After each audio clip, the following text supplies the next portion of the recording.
Glória a Deus. Coloque-se de pé, vamos adorar a Deus e orar, pedindo que Deus nos dê graça e nos capacite junto à sua palavra, possamos aprender. Vamos orar pelos dizimistas também e vamos aprender a gloriosa palavra de Deus. Pai, nós estamos aqui na tua presença gloriosa, onde pela graça de Deus nós adoramos o Senhor através dos louvores, da adoração. Adoramos o Senhor através dos dízimos e das ofertas, e agora nós nos consagramos como adoradores diante da Tua face. Pai, abre as janelas dos céus, como nós lemos ali em Malaquias, derrama chuva de bênçãos, abençoa o Teu povo, Pai, cada dizimista, cada ofertante, seja frequentador, visitante, Pai, cada pessoa que se propôs a estar semeando no Teu reino, colaborando na Tua obra. Nós te agradecemos pela vida de cada um deles, aqueles que ainda não fizeram tal expressão de generosidade, sejam constrangidos pelo Senhor, movidos, convencidos, que eles tenham um entendimento dessa graça, Pai, tenham um entendimento de como o Senhor se agrada de tudo isso, que as nossas ofertas, os nossos dízimos, subam diante das Tuas narinas, ó Deus, como um aroma suave, como um cheiro precioso, glorioso diante da Tua face. Abre as janelas dos céus, derrama chuva de bênçãos sobre as nossas casas, sobre as nossas famílias. Ó Deus, nos abençoa, nos dá sabedoria na gestão dos recursos, ilumina os olhos do nosso entendimento, para ouvirmos a Tua palavra. Fala conosco. Ó Deus, nessa manhã, abençoa o Teu povo, em nome de Jesus, é o que nós te pedimos de todo o coração, em nome de Jesus, amém e amém. Pode se assentar, querido. Que a graça e a paz de Jesus esteja sobre você. Aqui nós temos o banheiro feminino, tá? E na parte de fora, no outro banheirinho lá fora, que o pastor Joel, juntamente com a sua equipe, tem feito aqui, com tanto carinho, nós temos o banheiro masculino, se você necessitar, tá? Ali na direita, nós temos a aguinha, fica à vontade, se você quiser ali pegar uma aguinha.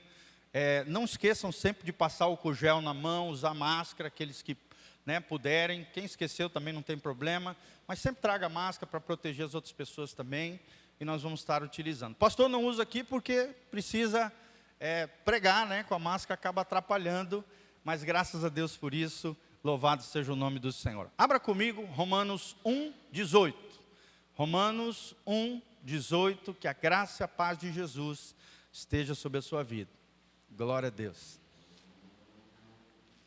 Romanos 1:18, nós estamos na nossa série, como o Caião falou, quem é Deus? Onde nós estamos estudando o caráter de Deus, as facetas do caráter de Deus, as características da essência, da substância de quem é esse Deus maravilhoso. Nós muito falamos de Deus, Deus me abençoe, Deus seja contigo. Às vezes até usamos de forma indevida o nome de Deus e temos que cuidar com isso para que isso não aconteça. Nós não podemos usar o nome de Jesus e o nome de Deus de forma leviana. Nós temos que usar com propriedade, com propósito, com entendimento, compreendendo quem é o nosso Deus. Nós já falamos no nosso primeiro encontro, esse é o terceiro que nós vamos adentrar aqui, nessa série de fundamentos da fé, quem é Deus. Nós já falamos sobre a existência de Deus. E o primeiro ponto que aprendemos é que Deus é conhecível. Deus é conhecível, ou seja, Deus tem prazer em se fazer conhecer a cada um de nós, a se revelar aos seus filhos, a revelar quem é Ele, o seu caráter, a sua substância, o seu ser, os seus propósitos, os seus planos.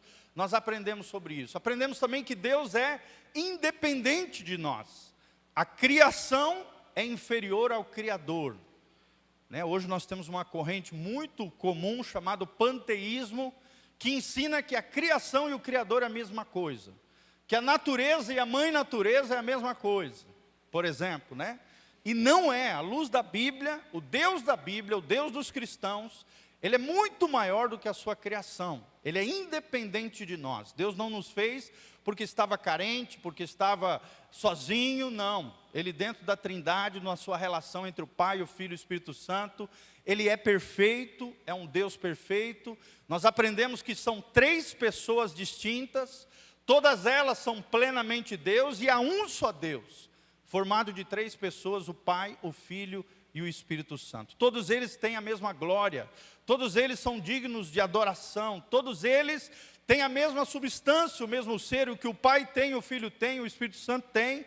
Todos eles são preciosos, devem ser adoradas as 3 pessoas num só Deus, a um só Deus é o que ensina a palavra de Deus. Então, quando você estiver orando, qual é a teologia da oração, irmão? Você ora ao Pai, em nome de Jesus, no poder do Espírito Santo. Fala comigo, eu oro ao Pai, em nome de Jesus, e no poder do Espírito Santo.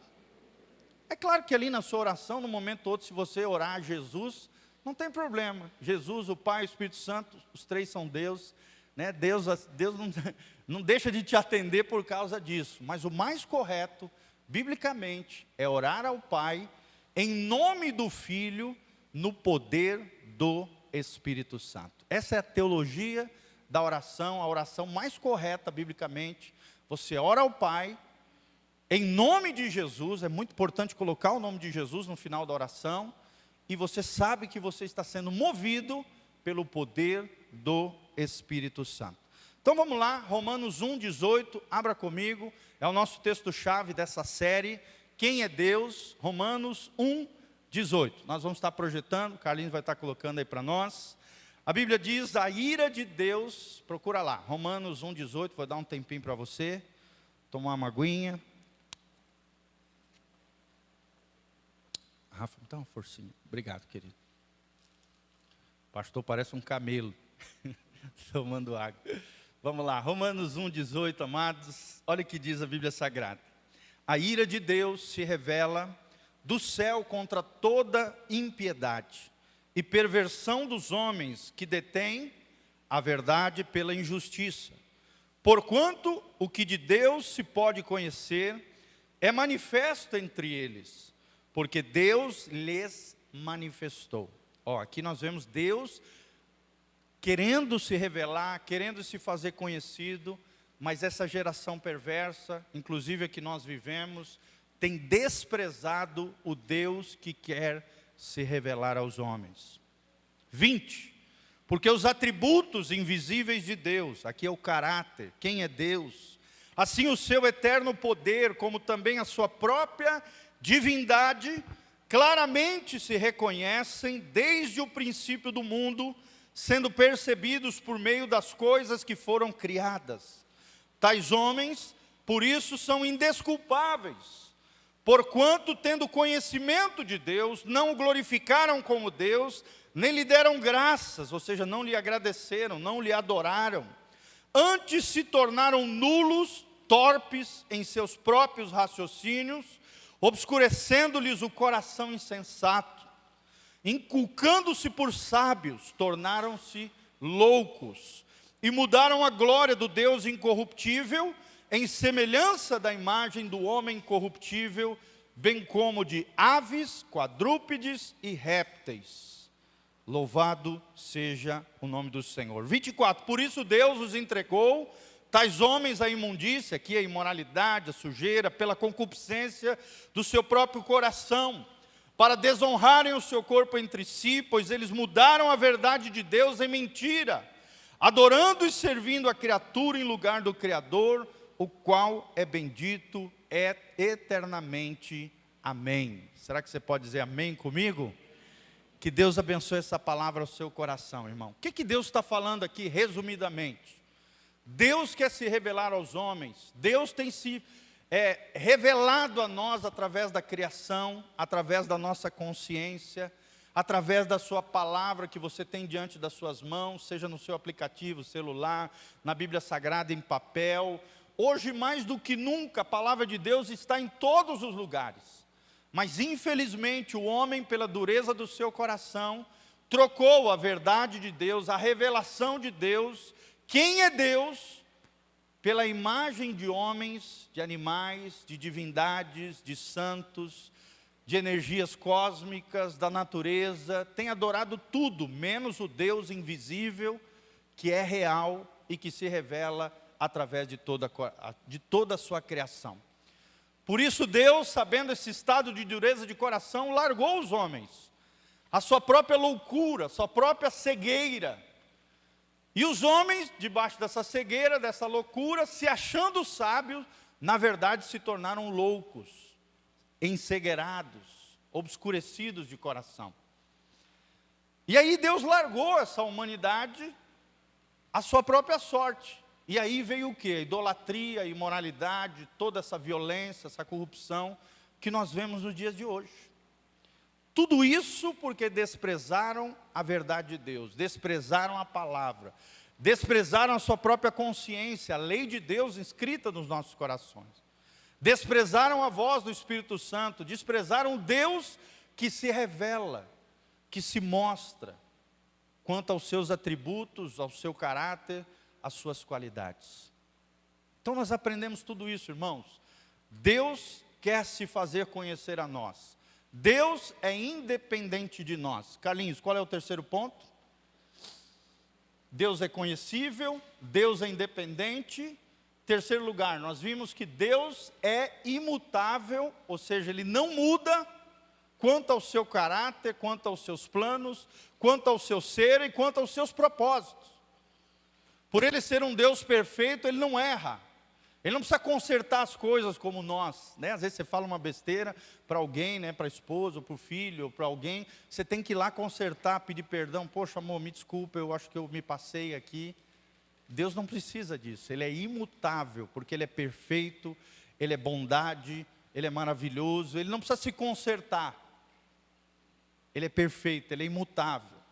Quarta característica, vai lá Carlinhos, Deus é eterno. Ou seja, Deus vê o tempo diferentemente de nós. Enquanto nós vemos apenas flash da história, do tempo, Deus olha de cima da montanha e vê toda a história humana num prisma só, como se fosse um eterno presente.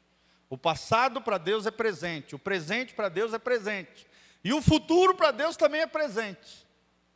Ele vive um eterno presente, porque Ele enxerga o passado, o presente e o futuro no mesmo prisma, na mesma perspectiva.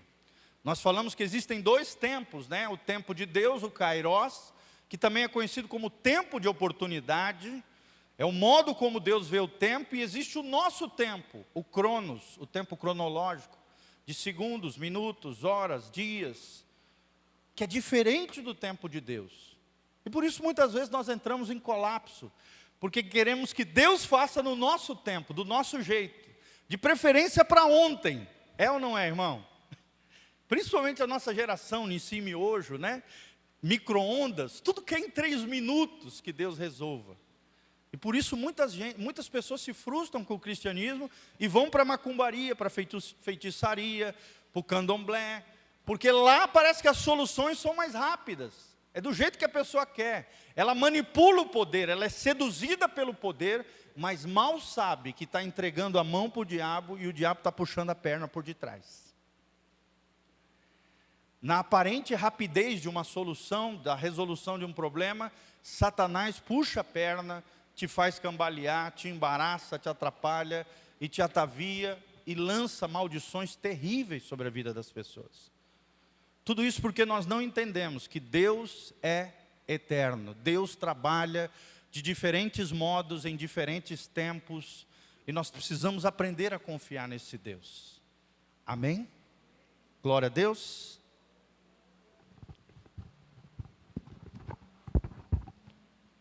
E agora nós vamos continuar vendo aqui juntos que Deus é onipresente. Fala comigo, Deus é onipresente. O que significa essa característica, esse atributo de Deus? Deus se faz presente em todos os lugares. Deus é ilimitado em relação ao tempo, como nós já falamos, porque Ele é eterno, mas também é infinito com relação ao espaço, porque Ele está em todos os lugares. Ele se faz presente em todos os lugares. É isso que significa onipresente. Oni é o prefixo de todo, presente se faz presente em todo lugar.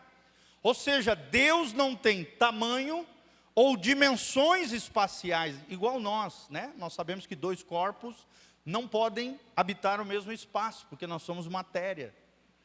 Né? O Ed não pode habitar o mesmo espaço com a Cris. Os dois não se fundem. Tem que ficar um do ladinho do outro. Glória a Deus por isso. Mas, irmãos, não dá para ficar no mesmo espaço. Deus não, Ele ocupa todos os espaços.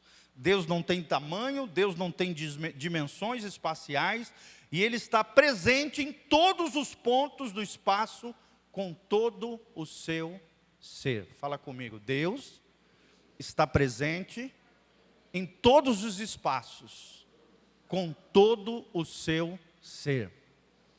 É isso que significa onipresente. Ou seja, ele não pode ser limitado pelo espaço material.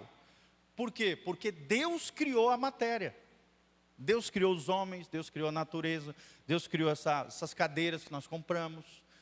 Ele não pode se limitar igual à sua criação, ele é muito maior, ele transcende a sua criação. Nós já falamos, né? Deus é transcendente, ou seja, Ele está para além de nós.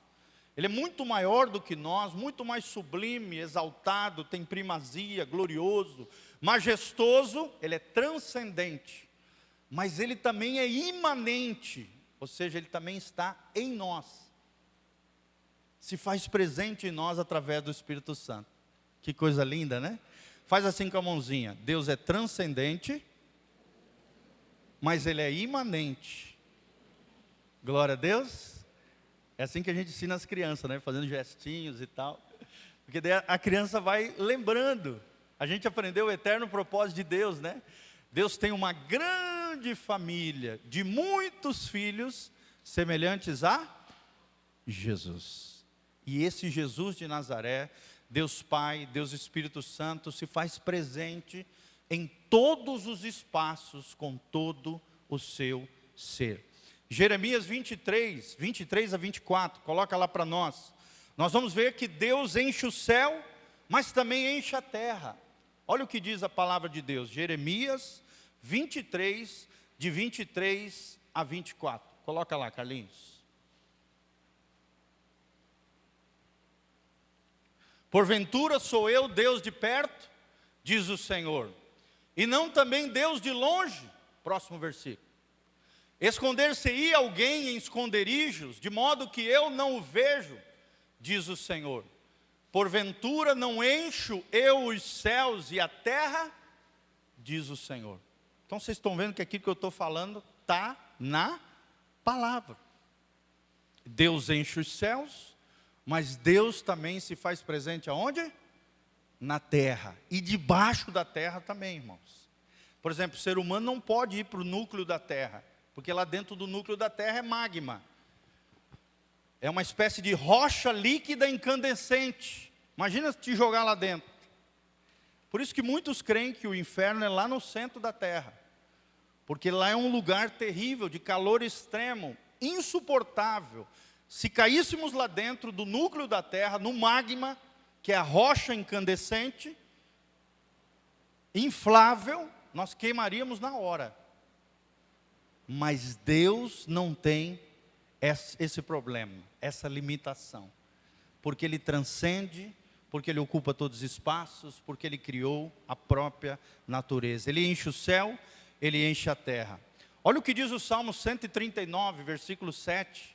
Abra comigo o Salmo 139, versículo 7. Olha que coisa linda.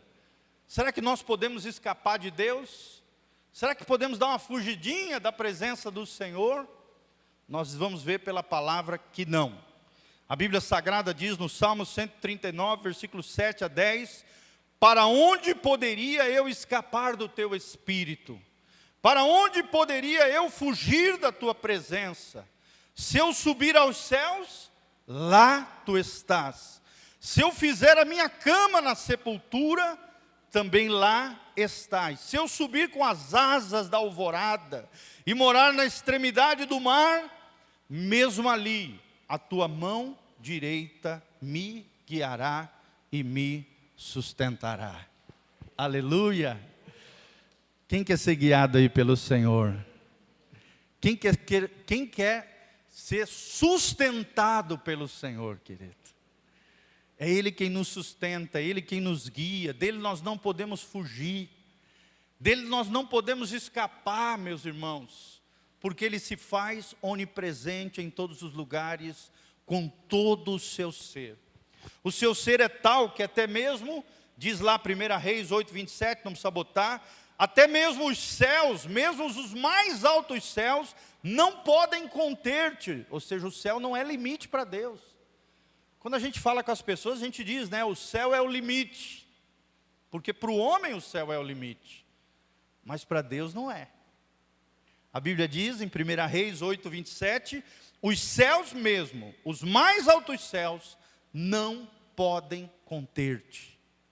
Não podem conter esse Deus grandioso. Ele se acha presente, Ele age de modos diferentes, em diferentes lugares. Fala comigo, Deus se acha presente e age de modo diferente em diferentes lugares. Glória a Deus, louvado seja o nome do Senhor. Ou seja, Deus está presente para abençoar, por exemplo.